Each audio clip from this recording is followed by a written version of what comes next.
What's going on, everybody? Emergency podcast of the No-Huddle Show. I am Eliot Shorr-Parks here with Matt Lombardo. On Saturday night, we found out that the Eagles will be playing in the NFC Championship game. And after a wild ending to the Sunday night game, we know who they're going to be playing, and that is the Minnesota Vikings. And Matt, if you don't mind, I want to start with a little bit of a prolonged thought on this game, if you don't mind. Sure, go right ahead. The floor is yours. All right. Well, as you know, I take a lot of pride in my weekly prediction. So much so that I'm never willing to nail it down until I feel confident making it, which is right before the gun. Normally. That's about when you see what color arm sleeve Carson Wentz is wearing in warm-ups, or how much franchise swag is taking place on the Eagles sideline, right? You can make multiple picks during the week, but it doesn't count until you see pregame warm-ups, right? And I'm happy you brought that up, because when I make picks, I go with my gut. I go what I'm seeing, what my gut tells me. When I saw Carson Wentz wear that all-white arm sleeve against the Panthers, I knew the Eagles were winning that game. And since Wentz was a quarterback last year with Doug Peterson, I'm 25-7 picking him, and that's solely with my gut. And I'm not going to brag, but I've picked some pretty big upsets. Last year, I picked them to beat the Steelers. Picked them to beat the Vikings last year. I picked them in some big games this year. And I guess the point I'm making is this. When I have a feeling about a game, I'm almost never wrong. And Matt, I'm telling you right now, the No-Huddle listeners, book your tickets. The Eagles are beating the Minnesota Vikings next week, and they are going to the Super Bowl. Yeah. I'm confident about it. I think the Eagles match up very well with the Vikings. I think this is, for a number of reasons we'll get into, throughout this emergency pod, I think this is going to be an Eagles win. Yeah, I'm inclined to agree with you, Eliot, and I'm not going to base it on what we see in warm-ups or a feel or a gut feeling or any of those things. But watching the game tonight, I think the Eagles dodged an incredible bullet in having to match up against a Hall of Fame quarterback, because as much as Case Keenum had that heroic miracle touchdown pass, and that was a miracle based on the, poor tackling efforts by the Saints secondary on that bomb to Stephon Diggs. Mm-hmm. You saw Drew Brees drive down the field, hit Alvin Kamara for a touchdown, and then lead them back down the field again for what appeared to be a game-winning field goal. You dodged the bullet of facing a Hall of Fame quarterback who has won on the road before, who has won in the playoffs in Philadelphia before, but you do draw a Minnesota Viking team who enters with the number 1 overall defense in the league. They're the number 2 rushing defense behind the Eagles in the NFL, and I think the Eagles win the game as you do. I'm fully expecting to be in Minnesota in 3 weeks from tonight, but I will say this.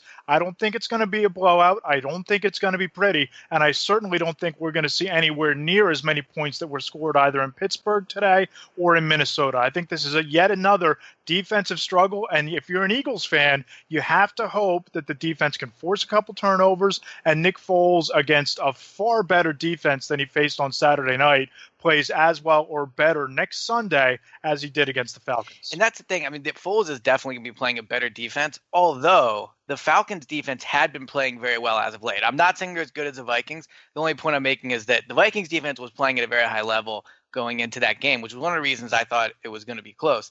But the other thing is Case Keenum. I mean, if you just talk about his game versus Saints, I think he definitely had some throws you want back. I wasn't overly impressed. Clearly, you throw that touchdown at the end. I mean, you got to give him credit. And I thought the completion to Adam Thielen beforehand was impressive as well. Adam Thielen got a lot of credit for that, but I thought the throw by Keenum was very good as he was going down. So, look, Case Keenum is probably a better quarterback than Nick Foles. I agree. That's right? So I'll just put that out there now. But Case Keenum has not faced a lot of good defenses this year. I was looking at their schedule. Case Keenum has faced a defense that finished in the top 10 4 times this year, if you don't count Week 17 against the Bears, when the Bears had nothing to play for and the Vikings really didn't either. I know they were trying to clinch that, but I'm just not going to count that in my personal record book. It's not counting. So if you just look at the top 4, the 4 times he's faced top 10 defenses this year, he was 2-2 with 5 touchdowns and 2 interceptions. That's good, not great. And the Eagles will be easily the best defense he faced this year. Eagles finished 4th overall. So while the Vikings defense is very good, the Eagles defense is really good as well. Oh, I don't disagree. I don't disagree that the Eagles defense is very good, but I also look at what we watched last night, and we saw an Eagles offense that they were led by Jay Ajayi, who only had 54 rushing yards, and they were led by a really efficient, in the second half at least, Nick Foles, but it never looked like Nick Foles was fully in control of that football game. And so that's where I disagree. That's where I disagree just a little bit. Okay. I know watching it live, I agree. I kind of got that sense. But when I rewatched the game this morning, I think he played his best 2 quarters of football in the second half I against that agree. Falcons team, I than agree. more so than the Giants game. So Yep. I'm not saying complete control in the way that he looked like the MVP out there, but I do think Foles is coming into this game having played his best football of the season. I totally agree. And I'm not trying to say that he looked like he didn't belong on the field. I'm just saying Right. that he didn't look like what we saw out of Blake Bortles in the game today, or like we saw out of Keenum today in the fourth quarter or at any other time, or Drew Brees in the second half today.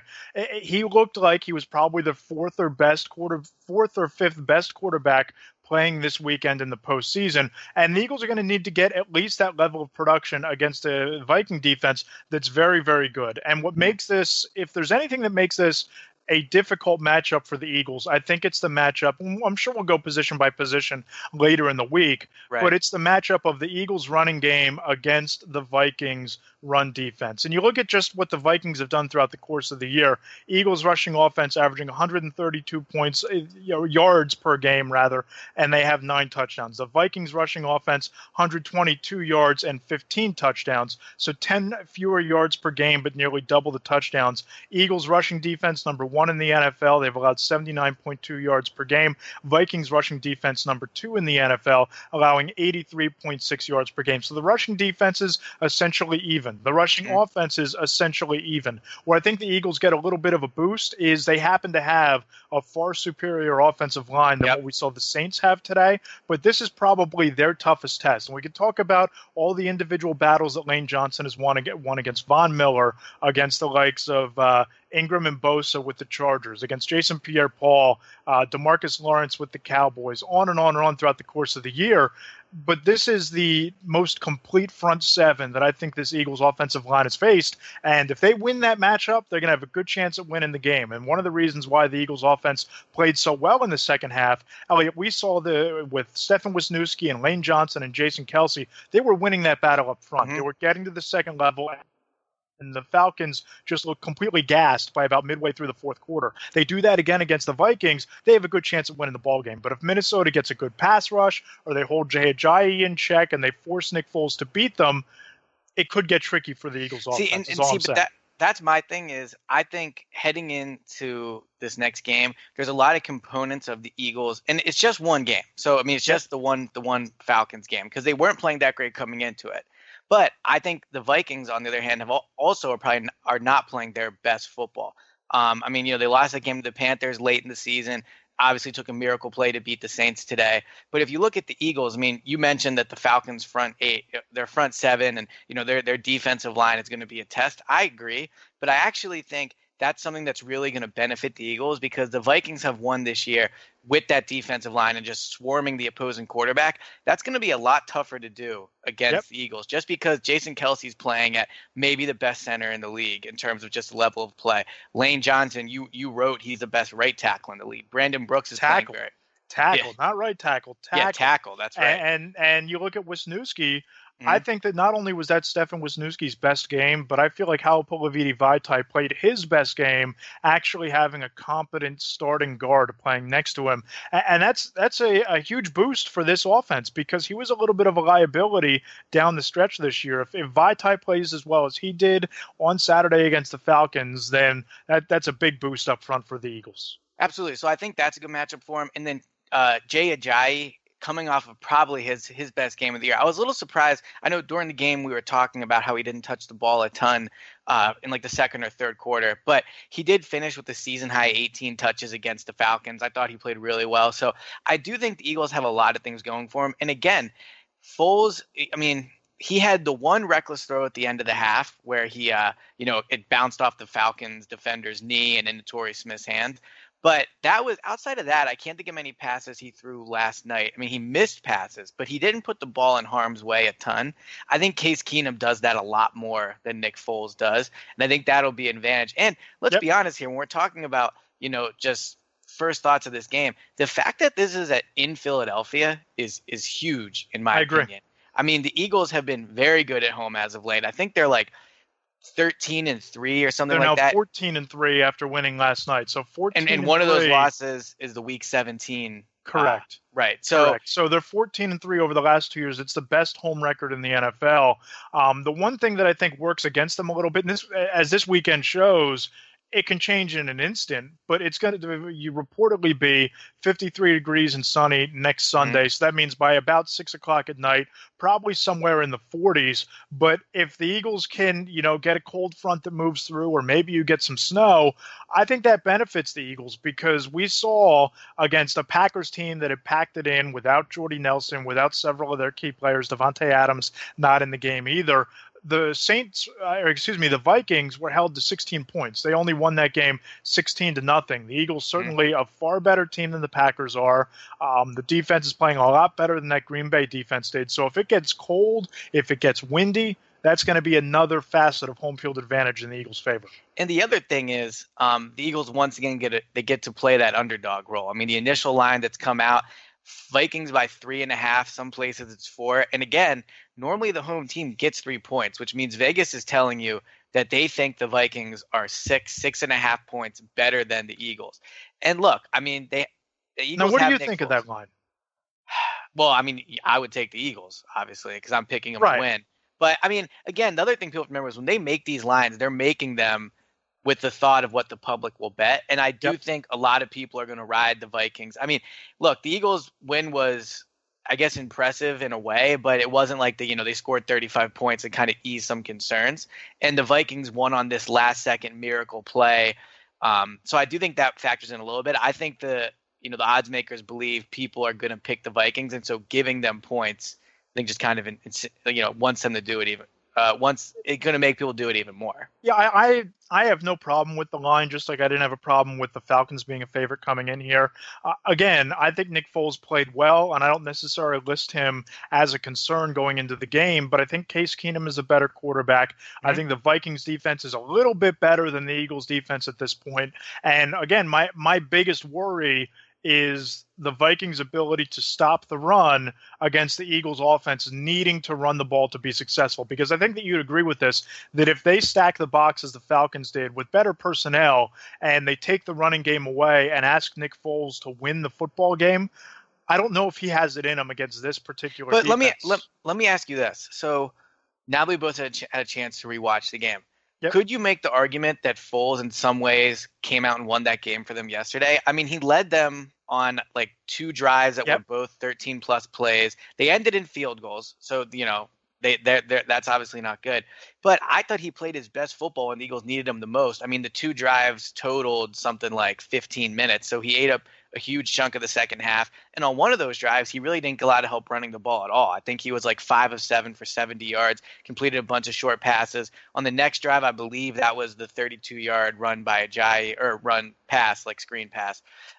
So, although I agree you can't count on Foles to go out there and, light it up, the thing that I love about the NFL, and you just mentioned about things can change in a second, is we could both have opinions prior to that Falcons game and have them be completely legitimate, and have our opinions now, and they could be justifiably changed. And I think now that Foles has played 2 playoff games, I mean, look, again, I'm not saying that I would, if I'm a team next year, I would take Nick Foles be my starter for 16 games. I'm not saying any of that. I'm just saying Foles. And the Eagles don't need him to be. Right, exactly. But I guess what I'm saying is, the Eagles, Foles has now played 2 games in the playoffs, and I used to mock it, but I will say it. He did leave the field with the lead against the Saints, and he beat the Falcons, and he hasn't thrown an interception in 2 playoff games yet. So I'm not saying you can count on Foles to go out there and throw 4 touchdowns for 400 yards, but I think, and the reason I thought the Vikings were a better matchup for the Eagles than the Saints, I think that this Eagles defense is playing at a very high level right now. I think that the Vikings, they have talent. I mean, if you get to this point, you're going to have talent on offense, and they're a good team.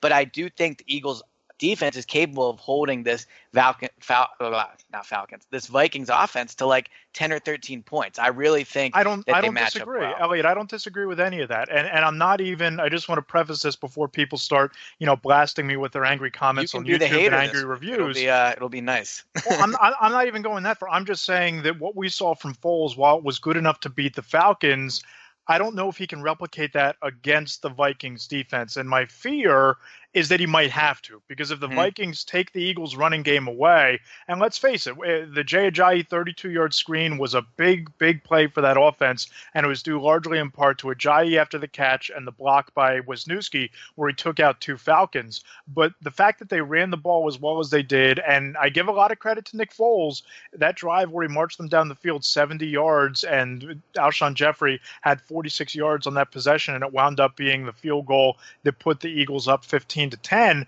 I give Nick Foles a lot of credit for that, and I'm not taking anything away from that performance or away from Nick Foles. Mhm. My concern is, can he do it again? Can he Well, do it against the Vikings if he has to throw for 300 yards, if he and has to be the guy that carries the team? That's my worry. Can he manage a game? Absolutely. He showed you that. Can he protect the football and not turn it over?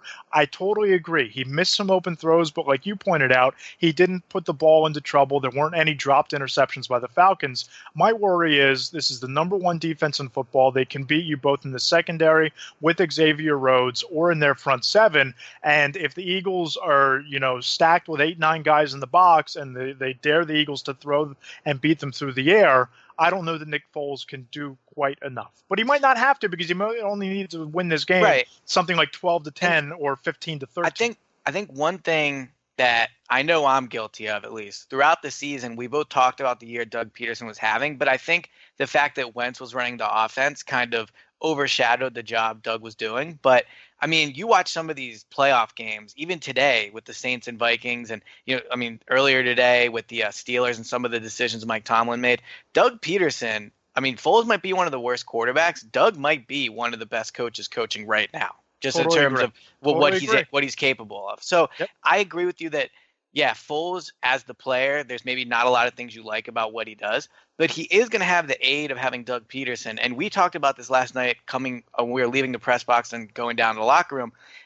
One concern might be that maybe Doug showed his hand of what he plans to do with Foles in order to make this offense work, because obviously the Falcons game was, the Eagles Super Bowl, just like this one will be. And, no teams are holding things back at this point of the season. I mean, Doug coached his best game he could with Foles at quarterback, and he'll do slightly different things against the Vikings. But that would be my one really that I think is going to be a good matchup is the Doug Peterson, offensive head coach, obviously, versus Mike Zimmer and that defense. Doug has to come out and have a really good game plan. I think he's capable of doing it. And I just think that, first of all, even though the Vikings are the number 1 ranked defense, were you overly impressed with what they did today? Granted, they're playing a better offense. I was until the fourth quarter, when Drew Brees took over the game, which, if you follow me on Twitter, I fully expected him to, because it's Drew Brees and he has a history of doing that in the postseason. I thought that they played lights out. They held a 17-0 lead at halftime, and I thought that was probably the most complete and dangerous offense in the NFL. And then Breeze did his thing in the fourth quarter, and it took heroics by Case Keenum, of all people, to get it done. Let me ask you this. How much better do you think the Vikings defense is right now than the Eagles defense? I mean, if you even think they're better, I mean, I would assume you do. But. No, I think they're marginally better, if better at all, than the Eagles defense is. But you got to remember, it's not the defense against the defense. Right. It's the Eagles offense against the Vikings defense. And that's why I don't think that the Eagles better. I don't think like the Eagles offense better than the Viking defense. What I'm saying is you're right. It's not the defense against the defense, right. But I like the Eagles offense chances of making a big play. And I know the Vikings just made that big play, so it sounds silly to say.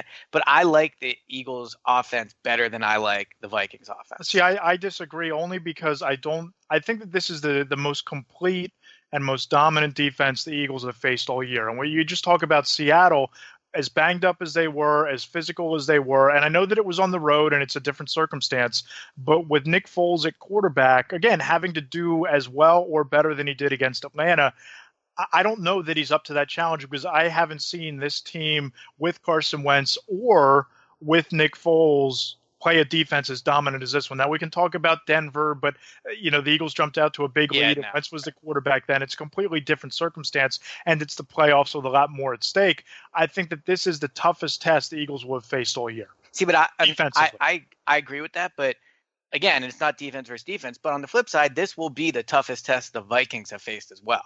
I mean, this is the Vikings have not played very many good teams. I'm looking through their schedule now. I'd say the team they beat today was pretty good. Yeah, no, you're right. But the Eagles beat the Falcons, they beat the Yep. Rams, they beat the Yep. Panthers. Now, No granted, doubt. again, they had Wentz, so in some ways it's 2 seasons. But I guess that what I'm saying is that I agree this will be a huge although I am confident they're going to win, and I will not be changing my pick. There's no need for an asterisk. Like that is my pick. Yep. But the Vikings are still a good team. I'm not saying this is like the Bears coming in. I'm just saying I'm confident they're going to win. But on the same side, while it's going to be a test for the Eagles, it's absolutely 100% going to be the Vikings' biggest test of the year too. On the road in Philadelphia against a really good defense, against an offense that, yes, has Nick Foles, but we saw on Saturday night Foles is maybe a quarterback capable of making throws late. I mean, he kind of showed that. I know they only ended up with 15 points, Yep. and they need to work on their red zone efficiency and all that, but I just think, and I'm not saying you're doing this because everyone doesn't. We're talking about them facing a team, but I think this week will be important for fans and media and analysis and stuff to remember that this is going to be the toughest test the Vikings have faced as well. Yeah, I guess. I mean, again, coming On into the road, Philadelphia is certainly gives that added element to it. But I think that passing the test of beating Minnesota, the way they did to advance in the playoffs in the fashion they did on a final, walk-off moment, I think that's passing a pretty big test. Again, listen, I'm picking the Eagles to win, so I want to be clear about that. I'm just saying that I don't expect the Eagles to blow this team out. I don't even know that the Eagles score a touchdown on Sunday against this team, but I think that they do enough, and the Eagles defense is just good enough in terms of getting after Case Keenum, forcing him to throw an interception or two. Your special teams play improves because it can't get much worse than they were against the Falcons the other night. I think they do enough to win the game. I just think that fans should brace themselves for an ugly all-out war at Lincoln Financial Field. Yeah, and the Eagles just won one of those last night. On Saturday night. So absolutely. I mean, look, we're both picking not the Vikings. We're both picking the Eagles. So it sounds like I'm a little more confident than you are, but we're both picking them. So it'll be an interesting week to see at the end of the week after we get a chance, study a little more, see what happens in practice, all that. If we're still feeling that way. Like I said, I'm not going to change my pick. Sounds like you're leaving some wiggle room, which of all people, I can respect. You're in? No, I'm in. I'm just, I guess what I'm trying to do don't here give the preview pod away too much. I mean, we got want some suspense. I'm just trying to leave some reason for, realism over the course of the week and to kind of rein people in so they don't, leave themselves open to disappointment if the Eagles don't blow them out of the water. Yeah, well, what I'm saying is book your tickets to Minnesota, but if they lose, don't come at me with the money because I'm confident, but, we'll see what happens. But look, it's going to be a great week. Neither of us root for the team. We're impartial, but it is exciting that they're still in it. I'm excited for the week ahead and, interacting with the fans and doing all that. So it's going to be a very fun, exciting week. And if you listen to me, we got 2 more weeks coming up after that. So we're going to have a lot of stuff for you this week on NJ.com. We're going to try to do what we will do, a podcast with a beat writer from the Vikings sometime this week. We're going to we'll do the instant reaction / hot take pod later in this week. So make sure you tweet us those. And then, of course, we'll have our final preview pod for the game where we'll break down position by position. And we'll explain to you again why the Eagles are going to win. So, Matt, going to be an exciting week ahead, and I will talk to you throughout the week. Should be a lot of fun. Talk to you soon, Eliot.